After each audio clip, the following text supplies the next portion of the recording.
लता दीदी अब हमारे साथ नहीं है। कल सुबह तक हमारे साथ थी शारीरिक रूप से, अब वो हमें छोड़ के चली गई हैं। क्योंकि वो तो अवतार रूप में आई थी, उन्होंने अपना काम किया, लोगों को बता दिया संगीत क्या होता है, कैसे गाया जाता है, 3 मिनट में परफेक्ट कैसे गाया जाता है।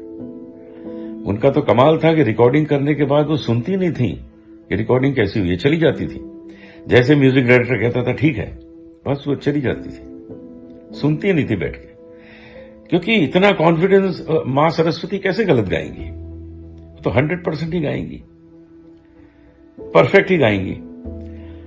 तो ये जो उन्होंने अवतार लेकर हम सब पर कृपा की है, हम सबको सिखाया है कि ऐसे गाओ, बस इसी चीज को अब हमें अपने जीवन में अपनाना है कि हम अपने गाने को कैसे इंप्रूव करें, हम किस तरह से इन्वॉल्व हों अपने इस संगीत में। ये वो कह के गई हैं, शिक्षा दे के गई हैं, और हमें उसे अपने जीवन में अपनाना है। Lata ji has left this world for our heavenly journey. Today the music world has lost her mother, who's taught us music through her singing, through her voice, through her songs. And she's inspired every generation. India and the entire world grieves today as we bid farewell to her. I've had the great opportunity to speak to her several times. She was very loving and generous to appreciate our music for the films that we've done. Films like Chak De, Door, and several other films. And I will cherish those moments of me in conversation with her. She spoke about her past, her relationship with the legendary Madan Mohan ji, and her experiences while recording day and night for so many music directors. It gives me goosebumps thinking about those intense musical conversations that I've had with Lata Mangeshkar ji.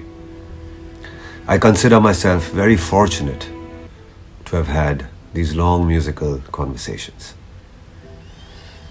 We'll miss you, Lata ji.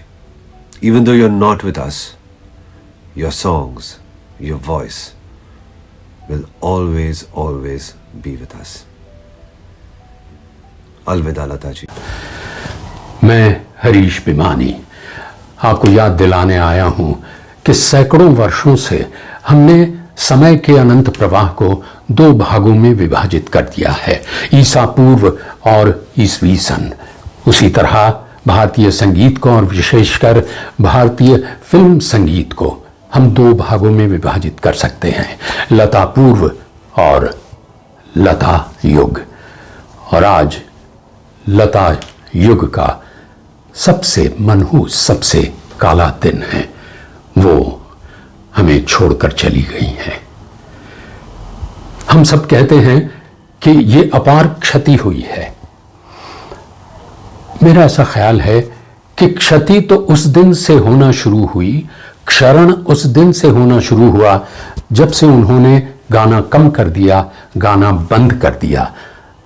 दर हकीकत उन्होंने देश को इतना दिया है, करोड़ों भारतीयों को, भारत में बसने वाले, दुनिया भर में बसने वाले भारतीयों को इतना सब कुछ दिया है, शायद हम भी अपनी झोली में से जुटा नहीं पाए।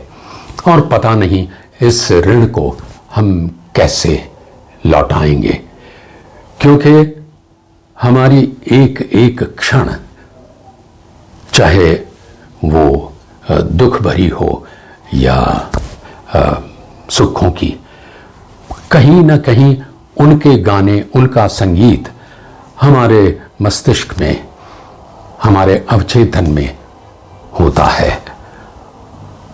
हां, क्षति ये हुई है कि वो प्रत्यक्ष रूप से अब नहीं है, अब केवल यादों में है, संगीत में है, उनके गीतों में है। ईश्वर उनकी आत्मा को शांति दे। मैं क्या कहूं लता जी के बारे में, ऐसे में शब्द तो मिलते नहीं।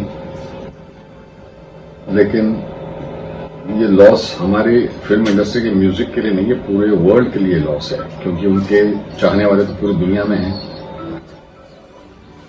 मैं कुछ साल पहले पाकिस्तान भी गया था, तो वहां पर भी लोग इतना पसंद करते हैं। लेकिन मैं बहुत लकी हूं कि मैंने पहली फिल्म में उनके साथ डुएट्स गाए थे, और जब पहला गाना रिकॉर्ड हो रहा था, मैं शायर तो नहीं, तो लता जी आई, क्योंकि बहुत सालों बाद वो आरके फिल्म्स के लिए दोबारा गा रही थी। तो वो आई, मुझे आशीर्वाद दिया और नारियल तोड़ा, तब रिकॉर्डिंग शुरू हुई। जब पहली फिल्म में उनका आशीर्वाद मिल गया तो गाने और फिल्म हिट क्यों नहीं होती। और उसके बाद हमने कई शोज किए साथ में, और आशीर्वाद तो देखिए अब तक बना हुआ है, क्योंकि इस साल का मध्य प्रदेश गवर्नमेंट का लता मंगेशकर अवार्ड मुझे मिला इस साल का। तो जाते जाते भी लता जी आशीर्वाद दे गई मुझे। लता जी अब हमारे बीच व्यक्तिगत रूप में नहीं है, मगर वो हमारे साथ हमेशा रहेंगी। मैं तो उनको इतना जानता हूं कि जो गायकों के हक की बात थी, तो उन्होंने मुझे बहुत ब्लेसिंग्स दी और मुझसे ये सब काम करवाया कि गायकों के हक के लिए वो हमेशा बहुत ही उत्तेजित रहती थी।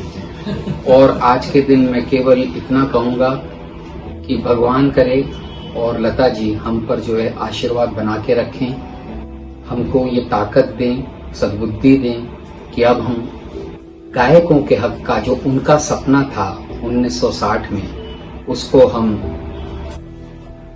जागृत करें और उसमें सफल बने, ताकि उनका जो देखा हुआ सपना था हम उसको करके दिखाएं। मेरी मनोकामना यही है। ओम शांति।